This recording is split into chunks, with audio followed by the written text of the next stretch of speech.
You might think you know anglerfish, but think again. He strides across the ocean floor, luring his prey, his body a crude caricature of a much more well-adapted animal. He's the hero Galapagos deserves, but not the one it needs right now. So we'll learn about it, because he can take it. Because he's not our hero. He's a silent guardian, a watchful protector, a red-lipped batfish.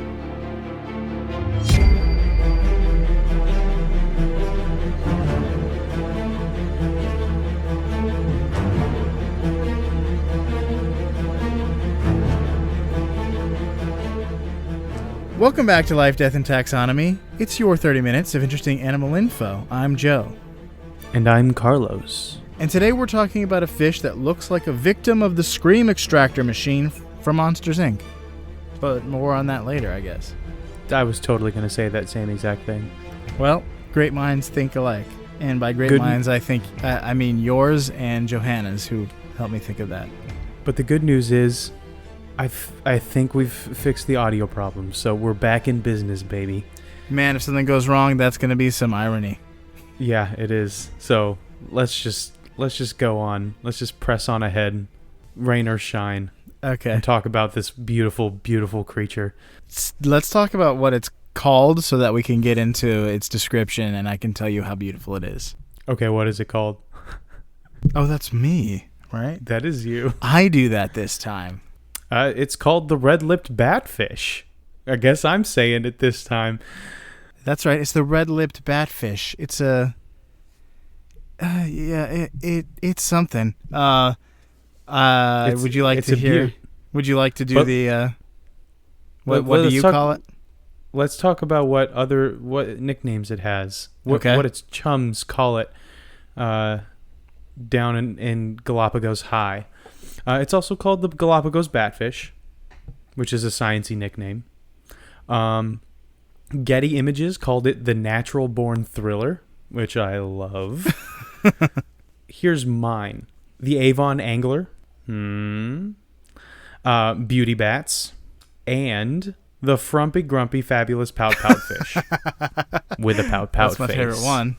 Pout pout fish with a pout pout face.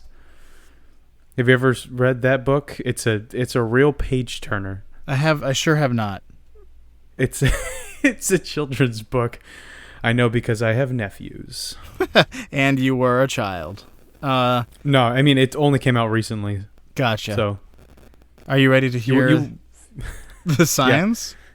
Would you like to talk about this book more?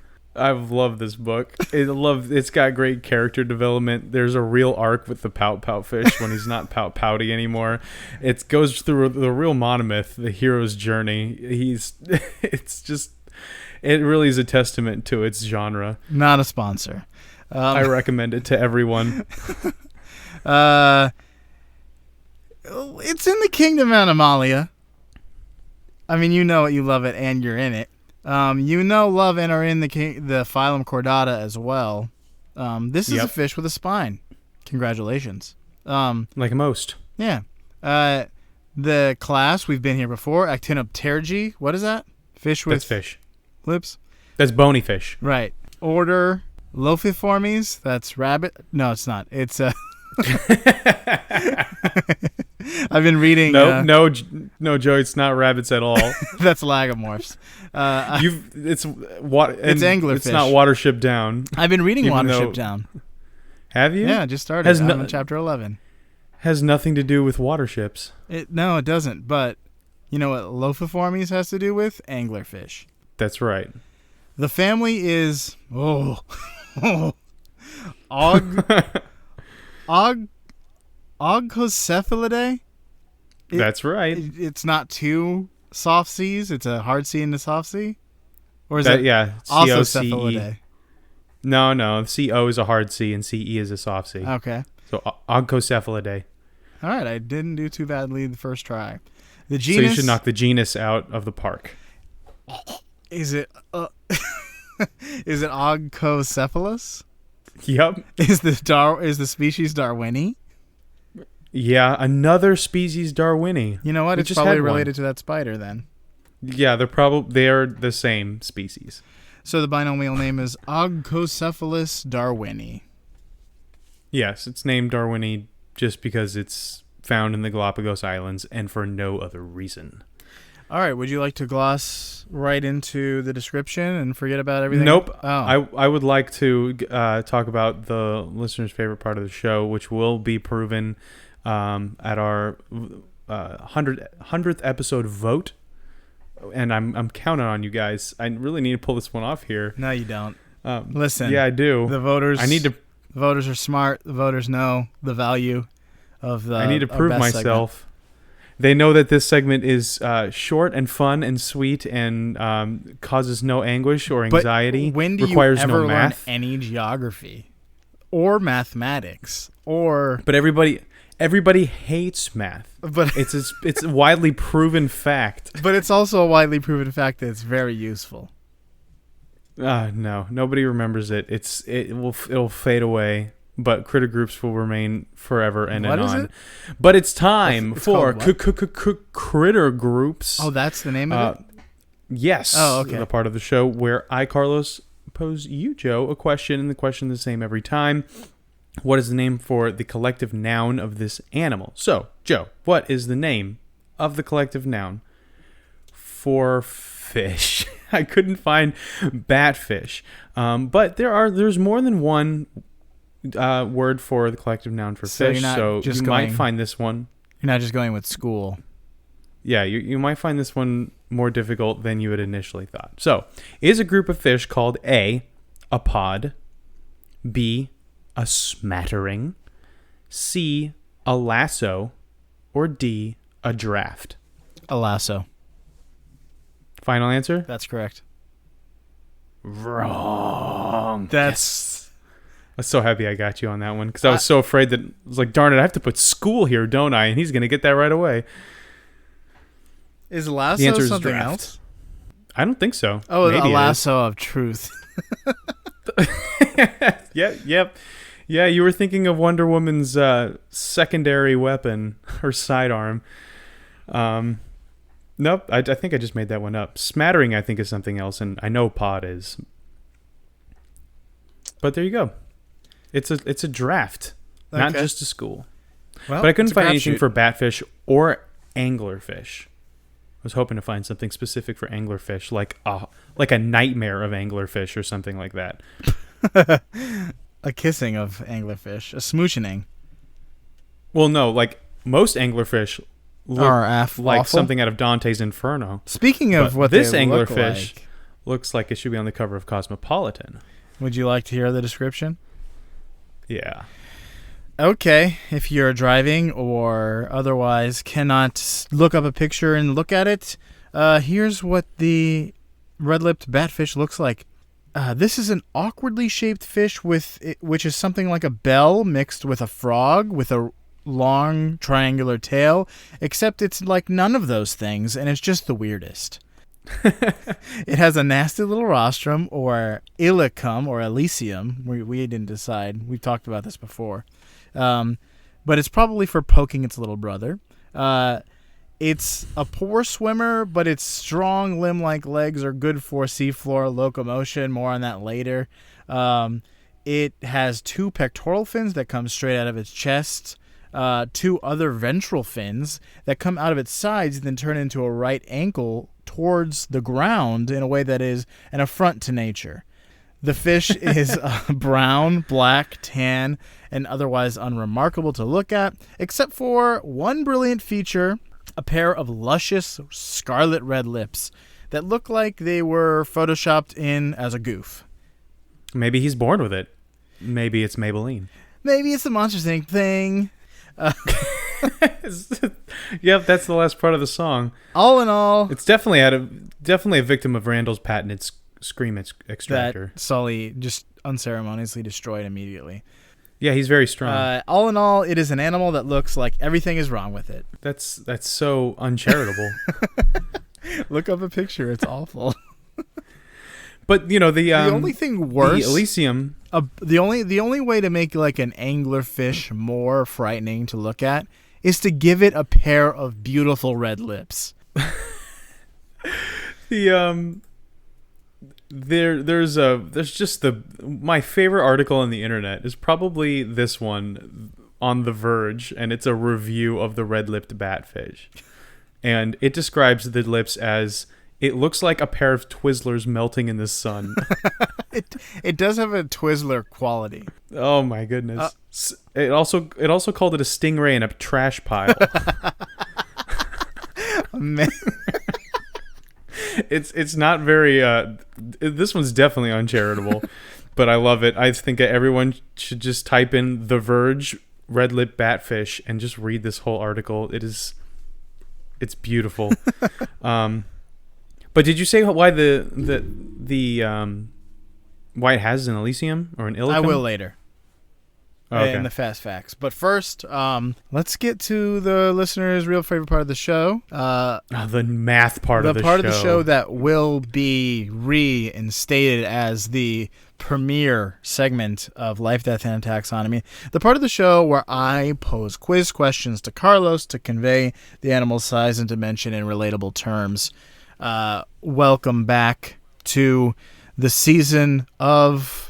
I don't know. You tell me what this is the season of, but look, you don't even know what kind of season it is. Because it's free flowing. You know, it's the twilight years for this horrible situation that we're in. Death of the segment author, I believe in. You know, like once it's put out there, it's its own art. You know, it's whatever you make of it.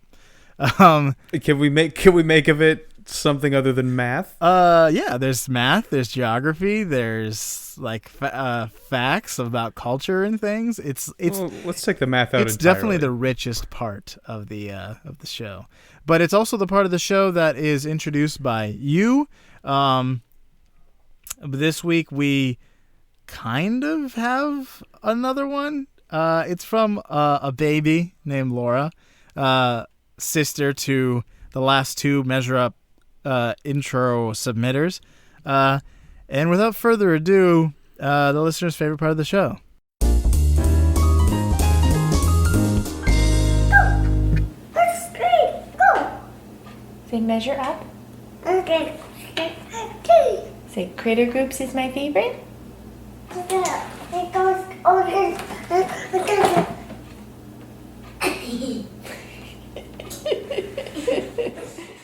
That's right, Laura. You peacefully protest. Do not say the things that they are forcing you to say. Do not. I definitely heard critter groups is my favorite in baby speak. I happen to have taken a semester of that in college. You don't speak it good. You're right. I don't speak it good. I speak it well. She was definitely saying, "I refuse to sully the name of the greatest segment of all time." No, she was expounding on the many benefits of critter groups. Thank you, Laura, for being so supportive. For conscientiously objecting. Yes, thank you, Laura. No, let's like I said, I'm the expert here. The red lip batfish is 20.3 centimeters and 8.0 inches.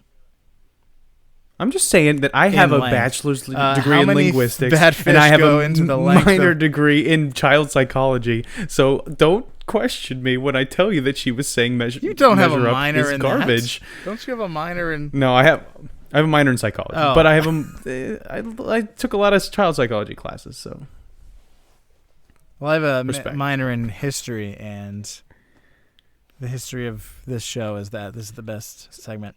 How many batfish go into the length of Ecuador Highway 5? Here's a hint. I'll repeat the question just in case the listeners did not hear it. How many batfish go into the length of Ecuador Highway 5? Here's the hint. The highway goes across Santa Cruz Island and Baltara Island, which are islands in the Galapagos Islands. Oh, so this highway is a Galapagosian highway. Yes. So it can't be that long. I imagine it is 50 miles. And how long did you say this thing was? 8 inches. 8 inches.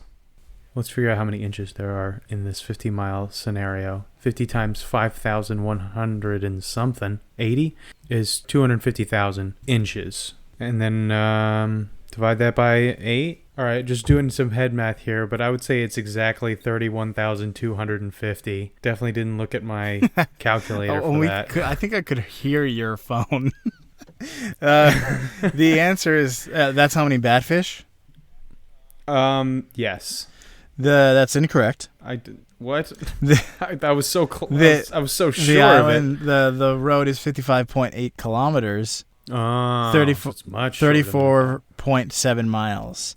That equals 274,824 batfish. Let's go into depth about depth. Let's talk about how far they go down. They go down from 3 meters to 76 meters, or 10 to 249 feet. Let's just go by the high end, 76 meters or 249 feet. How many depths go into the height of Ferdinandia Island, the third largest of the Galapagos Islands? Okay, we're going to go 2,000 feet. I feel like I do that every time and I'm wrong, but I feel like it's on the money this time. And so that would put us at about 8 exactly. Final answer. Let me give you a hint just in case it changes your answer. The volcano on the island erupted in 2009, endangering some rare animals. Because the island has no human inhabitants, volcanic eruptions aren't immediately reported. Luckily, the lava flow subsided within hours. Killing all the finches and tortoises. Is that your final answer still? Yes. The answer is 19 depths. Oh, how high is this volcano? 1,476 meters and 4,843 feet. Meters. 2,000 feet is much, much smaller than I see it in my head. Yeah. But yeah, that's it. That's all I got for Measure Up. The best segment is over. I'm sorry, folks, but we're going right into the fast facts. Cold sweat every time. So here's some fast facts before we get into the major fact. Batfish live around the Galapagos Islands and off the coast of Peru. They're sometimes found in odd places like the coast of California, but these instances are rare. The fish is a piscivore and an invertivore, which means it eats fish and spineless things like crustaceans and shrimp. They are bottom-dwelling fish that are usually found within sea sand.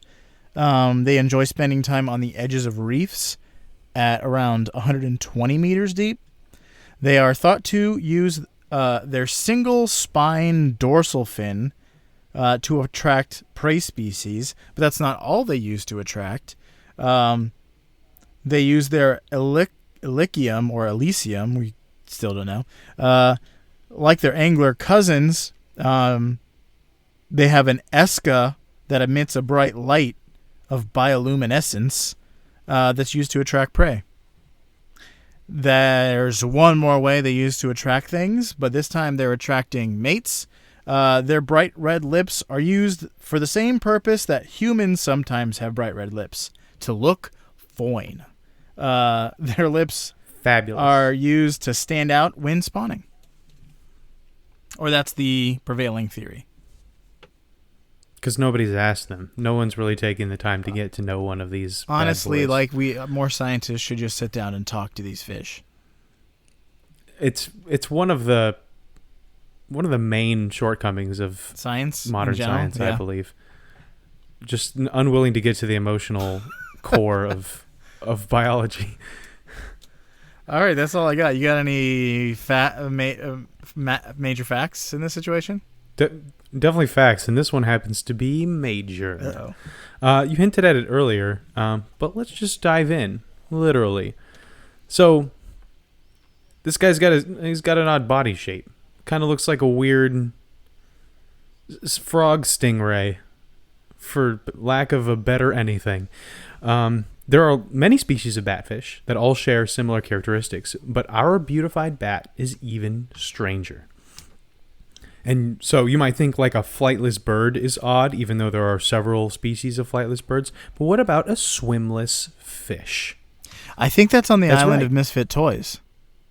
Yeah. Oh, is it? No. Oh, no, it's a bird that swims. Yeah. Not it's a fish bird that swims. doesn't swim. There aren't any fish on the island of Misfit Toys. Did you know the island of But Misfit Toys is in the Galapagos Islands? There's 6 tropical islands, and then this just frozen over island ruled over by King Moonrazer, a chimera lion man with the voice of George Takei. The toys are happy here. Anyway, we're talking about a swimless fish. The red-lip batfish can swim, especially when it's threatened. But it's not very good at it, and it can't do it for long distances because it's built like a 6-year-old didn't listen to the instructions when he was putting together a Lego set. So rather than swim, usually, bats crawls along the floor like a zombie that's had its legs amputated. And it's really weird to watch. So I recommend it. So they can do this crawling thanks to altered pectoral fins, which you mentioned, that are angled downward rather than to the side. And, the pecs are in the chest area of the fish.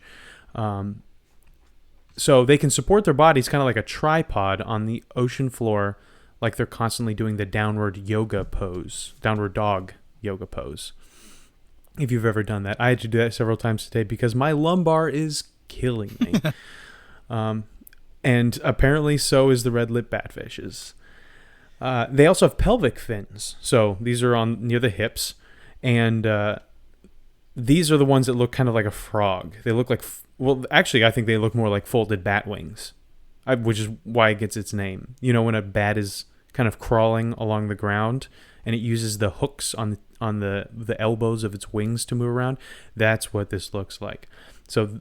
this helps them scoot across the sand, but they do this kind of running walk that looks like a cheetah running, except nothing like a cheetah running.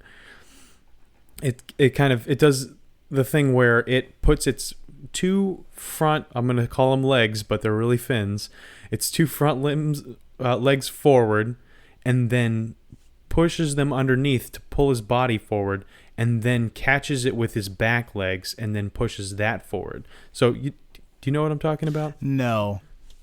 It's not like a horse galloping. It moves 2 legs at a I see what you're time, saying. Front and then back, and then there's a moment when its back legs are way in front of its front legs. Gives it extra speed. This thing's not very fast. But yeah, so this is a fish that is a fish out of water in water. And that's all I got. It looks like a fish out of water in water. That's funny. It's true. It's so true. Look at the picture of this little weirdo. Well, Beauty Bats isn't the only one who moves like that anyway. There are other walking lots fish? of batfish, but I chose this one because this one is the most glamorous. This is the glam fish. Well, there's another fish called the rosy-lipped batfish, which has similar lips, but they're not quite as brilliant. Now, this one looks like a fresh coat of the scarletest scarlet lipstick was put on it. Or it just got done eating a bloody meal. Also, have you seen some of these pictures? Some of these red-lipped batfish have, like, white whiskers. Which just... this looks like the ugliest fish. It is. It's an ugly fish. I mean, that's like a high bar, ugliest fish, but yeah, I don't know. Have you seen the globfish? Well, it's like we said at the top. Like, there's a lot of ugly fish, but like none of them are wearing lipstick, and that just adds to the uncanniness. Those little white. It has a mustache and it looks like it's got more than 5 o'clock shadow. I would say 7:30 shadow. And it's like, And it's white, so it's like Santa has 7:30 shadow. And he's so mad about it. But he's still wearing that. Oh, I don't want to look at I don't want to look at this picture anymore. So that's all I got. For you out there in Podcastia, put on your best face. Move in what way seems best to you, and look fabulous doing it, like the red-lipped batfish in Life, Death, and Taxonomy.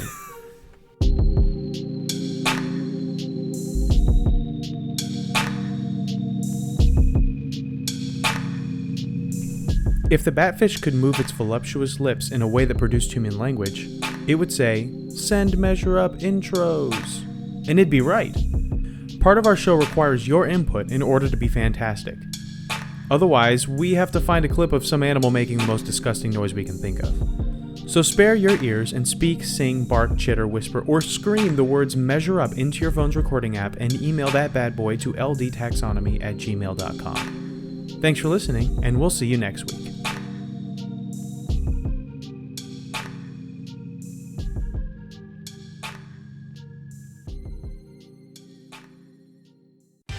Life, Death, and Taxonomy is my favorite in the world podcast.